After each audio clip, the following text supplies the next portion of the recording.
Olá, irmãos! Que bom que podemos estar novamente juntos para meditar na palavra do Senhor. E hoje eu quero convidar você para nós encerrarmos a nossa série de mensagens, Mantendo o Foco, Mantenha o Foco, e quero convidar você para abrir a sua Bíblia no livro de Gênesis. No livro de Gênesis, no capítulo 41. No capítulo 41, a partir dos versos 37 em diante, nós vamos conversar um pouquinho sobre manter o foco no trabalho. Falamos no princípio da mensagem deste mês sobre manter o foco com o nosso relacionamento com Deus. Depois falamos em manter o foco com cuidado conosco, como nós iríamos atravessar esse período cuidando de nós, a nossa mente, o nosso coração. E também falamos na semana passada sobre manter o foco com a família, o cuidado com a sua casa, cuidado com os seus. Hoje encerramos falando nisso. Mantenha o foco com o seu trabalho, mantenha o foco com a sua saúde financeira, mantenha o foco naquilo que mantém o seu sustento. Vamos orar? Pai amado e Pai bendito, nós te agradecemos por este tempo, Senhor. Mesmo diante dos desafios, sabemos que a Tua presença se faz, Senhor, na nossa casa, na nossa vida, e que o Senhor não tem deixado faltar o pão de cada dia em nossa mesa.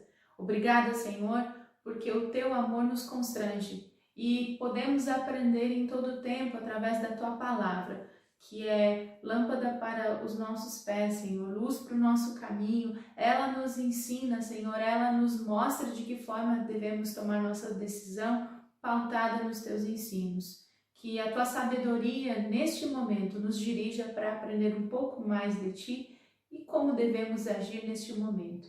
Em nome de Jesus. Amém?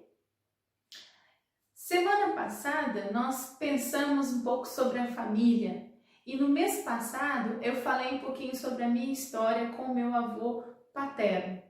Neste mês, nessa série de mensagens, eu quero trazer um pouquinho a história do meu avô materno, o pai da minha mãe.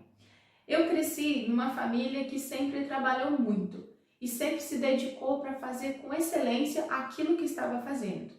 Seja qual fosse a área em que eu trabalhasse, eu sempre fui ensinada a fazer com excelência. Quando eu era pequena, eu me recordo de caminhar por uma rua lá na cidade que eu nasci, em Osório, que tinha um muro muito bonito, um muro de pedras. E aquele muro de pedra, ele materializava um pouquinho daquilo que o meu avô materno viveu. O meu avô era cozinheiro e durante uma boa parte da sua vida, ele criou seus filhos por 9 anos sozinho, ele ficou viúvo muito cedo e durante este período ele trabalhava como cozinheiro. Quando ele chegava em casa, ele pegava a caixinha dele de ferramentas e completava as suas finanças com algumas atividades extra do trabalho. Então ele ia lá, consertava coisas, organizava coisas que as pessoas precisavam mesmo.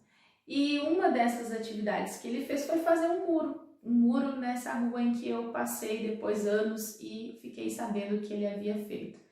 Me chamava muita atenção cada vez que eu andava naquela rua e eu passava e eu me recordava que eu já tinha uns 14, 15 anos, eu passava a mão naquele muro e eu percebia o quanto ele era simétrico, quando ele era bem arrumadinho, porque montar pedra sobre pedra no muro não é uma coisa muito fácil.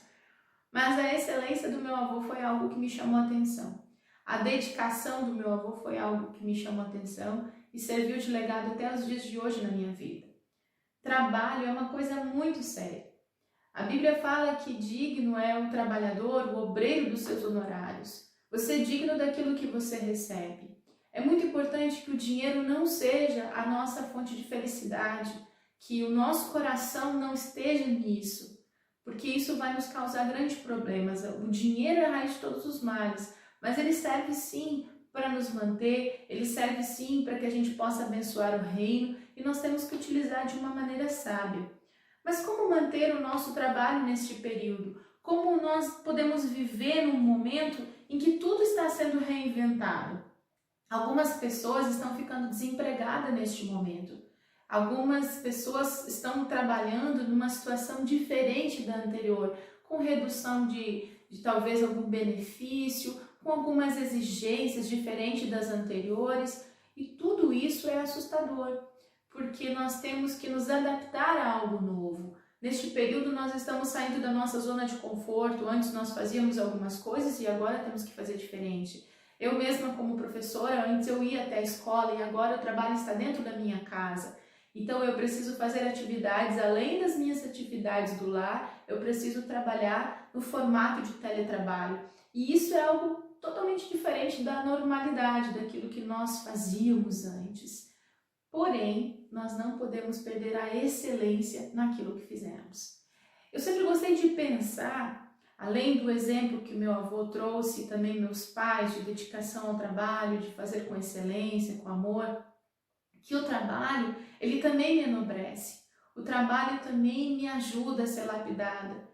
Então, quando eu faço alguma coisa, eu não faço para agradar o meu chefe no trabalho, eu não faço para agradar o sistema, até porque o sistema nunca vai te reconhecer. Depois da minha conversão, eu entendi que tudo que viesse em minhas mãos eu precisava fazer com todo o coração. Então eu faço para agradar a Deus. O Senhor, Ele é o meu patrão, Ele é o meu chefe. Ele me coordena, Ele me mostra de que forma eu devo fazer as coisas, de que forma eu devo viver. A excelência faz parte daquilo que eu faço, porque eu acredito que se eu fizer de todo o coração, com amor, com cuidado, com zelo, eu vou estar fazendo para o Senhor. E as pessoas percebem a diferença quando a gente faz dessa forma. Um atendimento comercial, um atendimento com educação, com uma pessoa que trabalha no teu ambiente de trabalho. Tudo que você fizer e fizer com excelência, as pessoas vão perceber. Tá bem, missionária, mas eu perdi meu trabalho. A minha empresa fechou, eu não sei agora o que eu vou fazer. Tá difícil, eu coloco o currículo em tudo que é lugar e as pessoas não contratam, tá difícil. O que eu vou fazer? Você é dotado de dons e talentos. E o Deus de Abraão, de Isaac e Jacó é o mesmo Deus que está operando em você neste momento. Então você tem coisas que você é capaz de fazer que talvez você ainda não descobriu o seu potencial. É necessário que a gente se reinvente. O que você pode fazer nesse período? O que você conhece, o que você pode se aperfeiçoar e fazer um novo trabalho para manter o seu sustento? Veja, é tempo de parar, de pensar e não ficar acomodado. Agora, se você está trabalhando ou se você ainda tem saúde financeira neste momento para se manter, eu queria convidar você a pensar, junto com José, aquele que foi governador do Egito, de que forma nós vamos manter a nossa saúde financeira e atravessar esse período, porque esse período é o início de muitas coisas que ainda virão. Certamente nós vamos ter efeitos colaterais do fechamento de vários comércios, da saúde financeira de não só do nosso país, mas mundial. Muitas coisas ainda acontecerão e a gente precisa estar preparado. Quando eu penso em José, eu gosto de lembrar da trajetória de José. José, aos 17 anos, ele teve algumas situações bem complicadas na sua família. Seus irmãos ficaram com bastante inveja, ciúmes da forma em que o seu pai Jacó e a sua mãe Raquel tratavam José. Era diferente o tratamento, porque eles já tinham avançada idade e José era a rapinha que a gente chama, né? Era o filhinho mais novo, ele tinha um cuidado diferente já pelo tempo que seus pais tinham. E por consequência, ele foi jogado no poço e abandonado pelos irmãos, vendido como escravo para que saísse da sua família, né? Os irmãos levaram a sua túnica com sangue para que o pai pensasse que ele havia sido morto. E assim, José foi jogado à própria sorte. Só que Deus sempre cuidou de José. Com o tempo, José já no Egito trabalhava, estava lá no meio do povo egípcio, mas aconteceu mais uma situação. Ele foi tentado pela esposa de Potifar. Eu estou só abreviando a história, depois você vai ter a oportunidade de ler. E ele foi tentado pela esposa de Potifar e ele foi jogado no cárcere. E ele não fez nada, ele não tinha sido feito, ele não fez nada, ele era inocente, mas ele foi preso. E lá dentro, ele teve algumas experiências que ele pôde mostrar o amor de Deus através dos dons e talentos que Deus deu a ele, especialmente da área de administração e também com o seu dom de revelar sonhos. José, ele ajudava também lá dentro da carceragem, por ele ser um homem muito zeloso. Então, era dado crédito àquilo que ele falava, as pessoas ouviam o que ele falava lá dentro. E numa dessas, o faraó teve um sonho, como vocês já devem ter lido na Bíblia, das vacas magras, das vacas gordas, das espigas de milho cheias e vazias, e ele queria que o sonho dele fosse interpretado. E o carcereiro lembrou de José. E José foi levado até o faraó e lá ele foi ouvido. Minha palavra agora neste momento para você é: abra sua Bíblia em Gênesis 41, no versículo 37, nós vamos ler juntos. Diz assim: o conselho de José agradou ao rei, aos seus funcionários, e o rei lhes disse: não poderíamos achar ninguém melhor para dirigir o país do que José, um homem em quem está o Espírito de Deus. O Espírito de Deus está sobre você neste momento, ele está sobre você para dirigir também as finanças da sua casa, da sua família. E é muito interessante porque quanto mais cheios do Espírito Santo, mais corajosos nós somos. Quanto mais cheios de Deus, mais nós nos sentimos amados e mais amorosos nós somos. Também, quanto mais cheios do Espírito de Jesus Cristo, mais prudentes nós somos para realizar o que precisa ser realizado. E falando em prudência, eu separei aqui algumas coisas que eu acho que são conselhos extremamente necessários neste momento.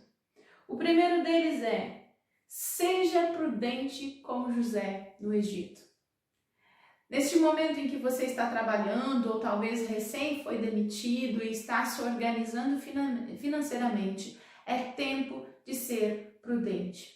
Veja o exemplo de José. José estava no momento de abundância. Ele sabia que o Egito tinha naquele momento plantações, tinha alimento, mas ele observou tudo aquilo e ele não foi extravagante.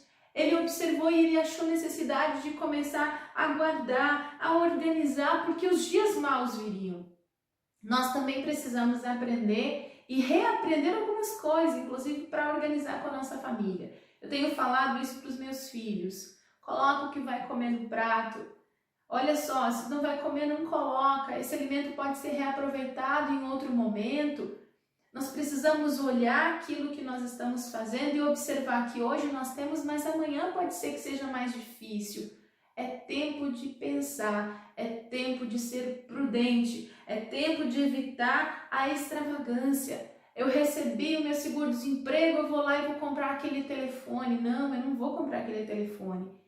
Eu vou organizar com o que eu tenho, eu vou viver com o que eu tenho. Este é o momento de poupar, esse é o momento de ter sabedoria. A segunda coisa que eu acho extremamente importante neste momento é que nós precisamos ter uma estratégia para encarar os dias difíceis. A estratégia de José, diante de tudo que aconteceu, vamos ver no versículo 34, aliás, Gênesis 41, versículo 34 ao 36.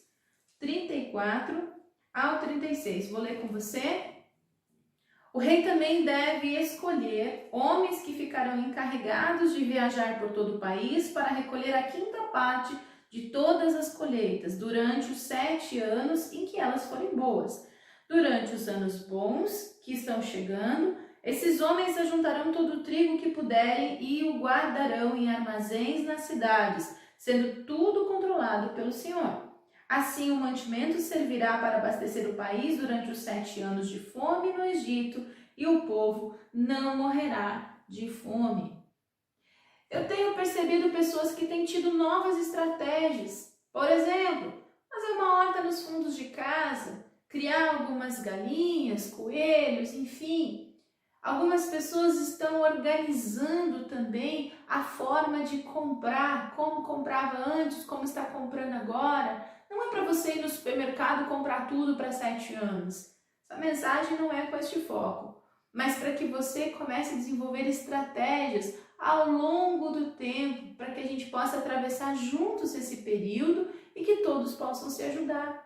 Se você educar hoje os seus filhos para que eles aprendam a forma de comer sem desperdício, a entender que o pão de cada dia, o pão nosso de cada dia, é o necessário, a gente vai conseguir ter uma nova forma de pensar e as pessoas vão aprender a ser gratas com o pão de cada dia. Volto a dizer, nós não sabemos o dia de amanhã, mas esse é o momento, durante o período de abundância, de pensar e ter novas estratégias. Outra coisa, nós precisamos planejar. Tempo de planejar. Meus irmãos, precisamos reservar durante o período de fartura algumas coisas. Por exemplo, conserte suas roupas ao invés de você de repente comprar coisas novas, desperdiçar. Aprenda a consertar a sua roupa. Aprenda também a cuidar dos seus celeiros. Comece a observar o que você tem a mais em casa. É tempo de organizar. Se cada um de nós começar a cuidar disso, a planejar, observar onde eu posso cortar os meus gastos, as despesas a mais, nós conseguimos, novamente, como eu digo, ter saúde financeira, conseguir manter o nosso trabalho, o nosso sustento de cada dia, sem ficar desesperado. Por exemplo, em nossa igreja, nós observamos o que poderia ser cortado neste momento.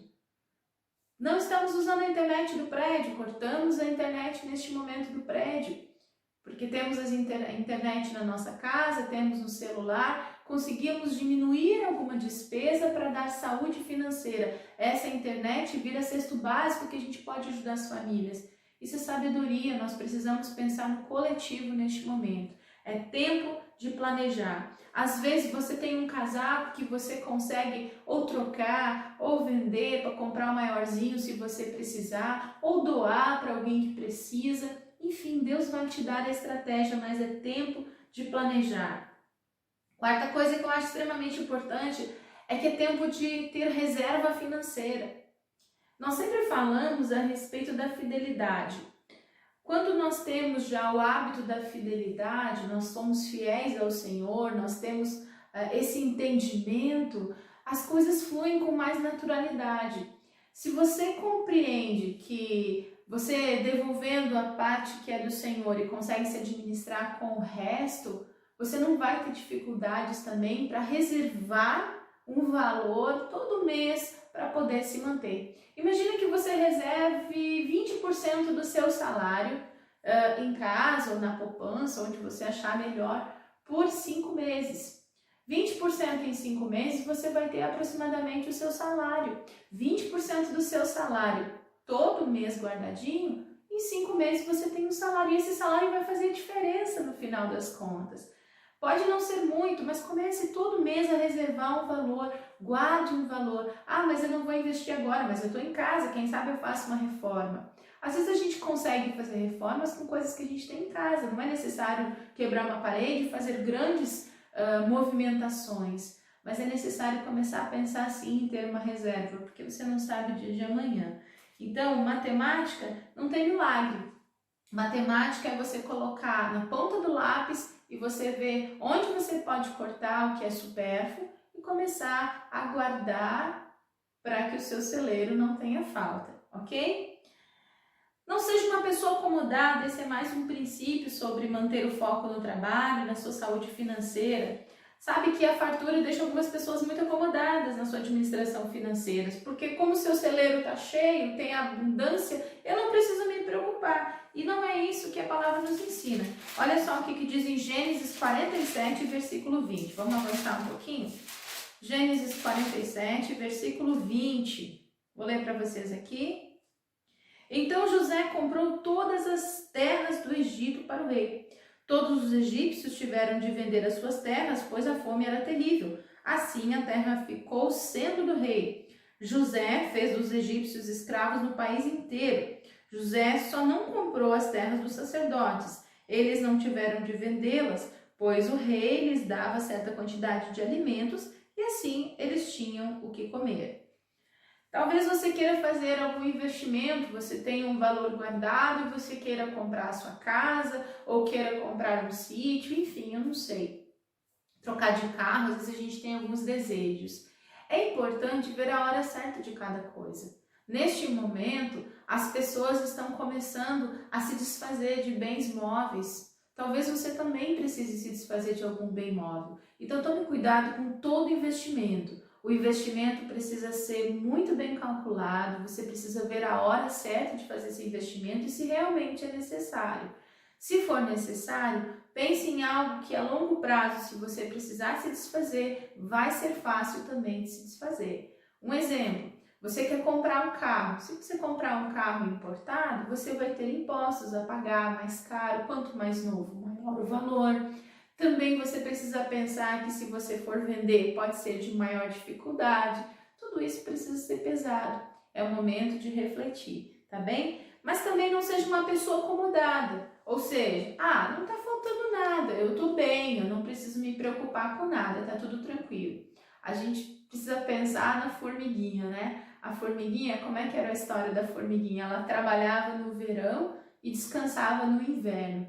Se eu não olhar agora que eu tenho condições e planejar, futuramente eu posso ter problemas. Então é tempo de planejar, é tempo de manter o foco no seu trabalho, manter o foco na sua saúde financeira.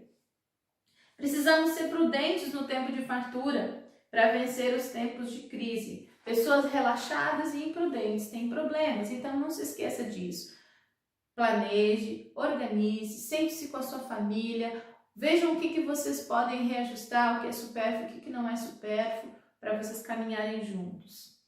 Gênesis 45, versículo 7, vamos voltar. Uma coisa que eu acho extremamente importante, nós precisamos ajudar os necessitados, nós precisamos pensar como comunidade. 45, versículo 7. Veja só, a palavra de Deus diz assim: Deus me enviou na frente de vocês a fim de que Ele, de um modo maravilhoso, salvasse a vida de vocês aqui neste país e garantisse que teriam descendentes. Olha, aqui José está se referindo aos seus irmãos. Alguns momentos da nossa vida nós somos confrontados em ajudar até quem foi ingrato conosco. E eu gosto muito de uma frase de C.S. Lewis que diz assim: o perdão vai além da justiça humana. Perdoar é perdoar aquelas coisas que absolutamente não podem ser perdoadas. Talvez você precise ajudar um familiar que em algum momento te insultou. Talvez você precise ajudar algum irmão, alguma pessoa, algum colega de trabalho que talvez esteja aí quase perdendo o trabalho e que precisa da sua ajuda. É tempo também de perdoar, é tempo de ser generoso, é tempo de rever as nossas práticas. Pense nisso. Ajudar o outro é misericórdia. Ajudar o outro é compaixão. Você poderia estar neste lugar. Não é porque o meu celeiro está cheio, é que eu não vou pensar no celeiro do outro. Neste tempo, nós como igreja temos orado muito pelos irmãos. Volta e meia nós estamos em casa, às vezes o pastor diz: vamos ligar para fulano para ver se está tudo bem, se ele precisa de alguma coisa. Sabe, eu acho que viver em comunidade, viver em corpo como corpo de Cristo, é não se acomodar. É não pensar, olha, eu tô bem, tá tudo bem, tá todo mundo quietinho, tá tudo bem. Não, eu preciso saber como que o meu irmão tá, ele tá bem? Ele precisa de algo? Às vezes o que você pode dar é um pote com sopa, você pode abençoar a vida de alguém. Às vezes você sabe que a pessoa está para ser despejada de um imóvel, ao invés de você ficar julgando, você pode colaborar, você pode cooperar com o pouco que você tem. Pensa nisso. Pequenas ações, pequenos gestos fazem a grande diferença na vida de muitas pessoas. E ainda para concluir sobre ajudar o outro, precisamos pensar também o que diz lá em Provérbios capítulo 11, versículo 24 e 25. Diz assim: há quem dê generosamente e vê aumentar as suas riquezas. Outros retêm o que deviam dar e caem na pobreza. O generoso prosperará. Quem dá alívio aos outros, alívio receberá. Eu gosto muito de um exemplo bem simples. Volta e meia nós sentamos na frente de casa e eu plantei algumas mudinhas de cravo, umas florzinhas, e a minha filha vai lá e arranca aquela florzinha, e quem passa na rua ela vai lá e dá aquela flor. E ela arranca sorrisos das pessoas com isso. Só que cada vez que eu vejo os cravos, eles aos poucos, o jardim vai ficando sem flores. E quanto mais ela tira, mais cresce. Quanto mais eu oferto para o reino de Deus, quanto mais eu faço pelo outro, certamente Deus está olhando o meu coração, Ele conhece a intenção do nosso coração. Tem pessoas que elas ofertam e dão dízimos com medo de que o gafanhoto entre na sua tenda, né? Olha, eu não vou roubar de Deus. Veja bem, esse é um princípio do Antigo Testamento. No Novo Testamento, Jesus nos ensina a dar com amor, colaborar, contribuir conforme propõe o seu coração e dar com alegria, porque Deus ama quem dá com alegria, conforme propõe o seu coração.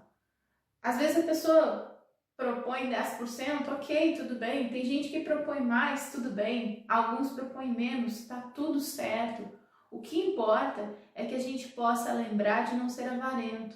Quando eu contribuo com o reino de Deus, eu abençoo vidas, eu alcanço pessoas que estão do outro lado do mundo e que precisam da nossa cooperação. Eu envio missionários para fora do nosso país, eu mantenho o campo missionário nesse país, enquanto muitas vezes nós estamos em casa dormindo, tem missionários sendo perseguidos fora do nosso país para alcançar famílias. Enquanto muitas vezes você está na sua casa, sua fidelidade alcança com o cesto básico pessoas da nossa cidade. Quantas vezes você já viu nos nossos relatórios como igreja pessoas sendo alcançadas? Quantas vezes você olhou e disse assim, eu estou lá também porque eu estou segurando as cordas? Nós precisamos lembrar disso. Fidelidade, contribuir no reino, é algo que é um privilégio de cada um de nós. Eu contribuo com alegria, eu contribuo não porque ninguém me amedronta se eu não fizer. Ninguém vai pegar a minha tenda, os meus celeiros não serão devorados se eu não contribuir. Eu sinto o privilégio de contribuir ao reino de Deus com a minha vida e também com as minhas finanças. Se eu digo que tudo que eu tenho, tudo que eu sou é do Senhor, naturalmente eu me sinto parte disso quando eu contribuo com um pacote de arroz, de farinha, com roupas no meu roupeiro que não estão mais sendo usadas por mim, ou se tivesse que ser usadas também eu doaria sem problemas, com cobertas que vão ser alcançadas na comunidade. Isso também é contribuir. Pense nisso, reflita sobre isso. Nós precisamos ajudar os mais necessitados. Deus pode te fazer próspero também para ajudar os outros com os seus recursos. Nem sempre a pessoa tem um chamado de servir diretamente. Muitas pessoas contribuem para que o reino de Deus, as agências missionárias estejam abertas. Essa igreja é mantida por missões. Pessoas seguram as cordas para que o aluguel seja mantido, para que a família missionária esteja no campo, para que você seja alcançado. Nós precisamos fazer a nossa parte no reino também. Certo?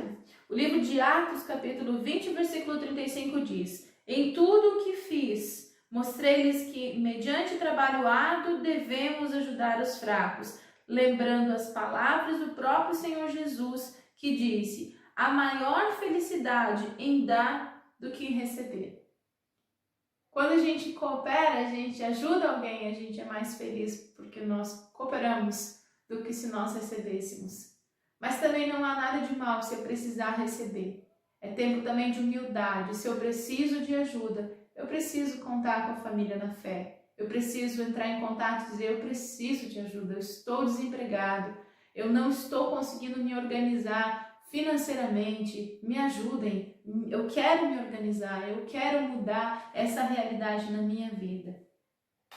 Finalizando, concluindo com esses versículos, eu gosto de pensar que nós não devemos andar ansiosos por coisa alguma.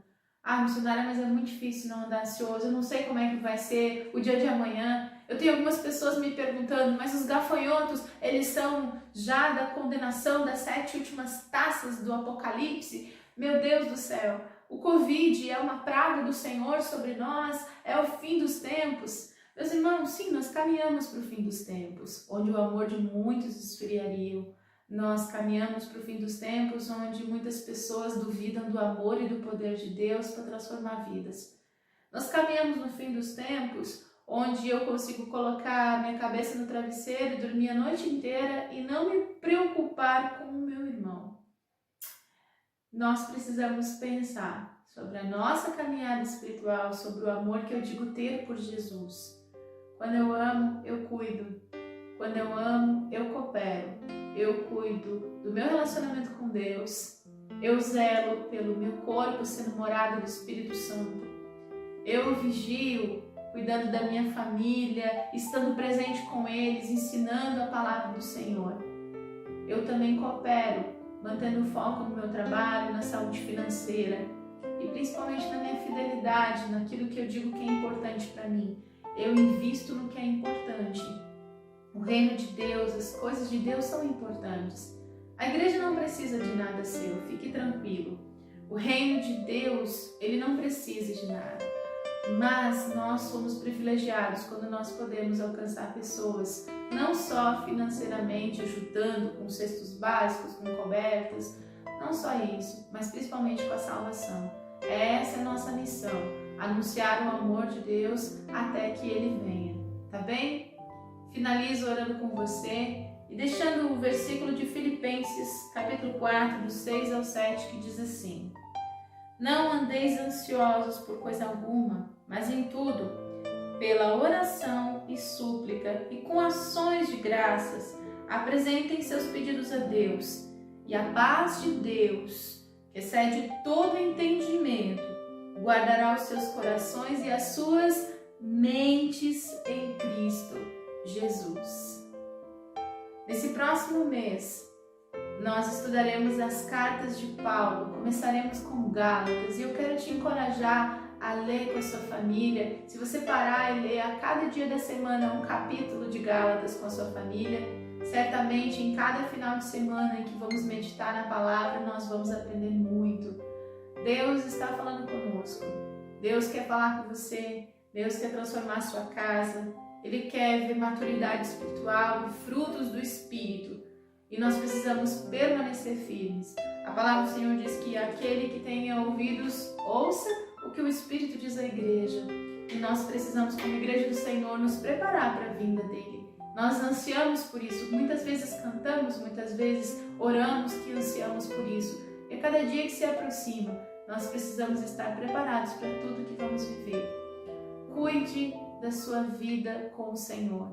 Cuide do seu relacionamento com a sua família, cuide do seu relacionamento no seu trabalho, mostre Jesus por onde você for, através dos seus atos, através da sua atitude, mostre Jesus através da sua excelência e lembre-se que o amor do Pai sempre está sobre nós, os olhos do Senhor sempre estão sobre nós, Ele está cuidando de mim e Ele está cuidando de você. Eu quero orar mais uma vez. Eu quero pedir também que, se você ouviu essa mensagem, você entendeu que vem da parte de Deus e que pode abençoar a vida de alguém, você pode compartilhar essa mensagem com alguma pessoa que o Espírito Santo trouxe à sua mente neste momento. Você pode orar também por essa pessoa. Você pode escrever no nosso bate-papo, aí no YouTube, um motivo de oração, você pode estar compartilhando conosco. Não tenha medo da tecnologia. Neste momento, nosso conceito de se reunir mudou.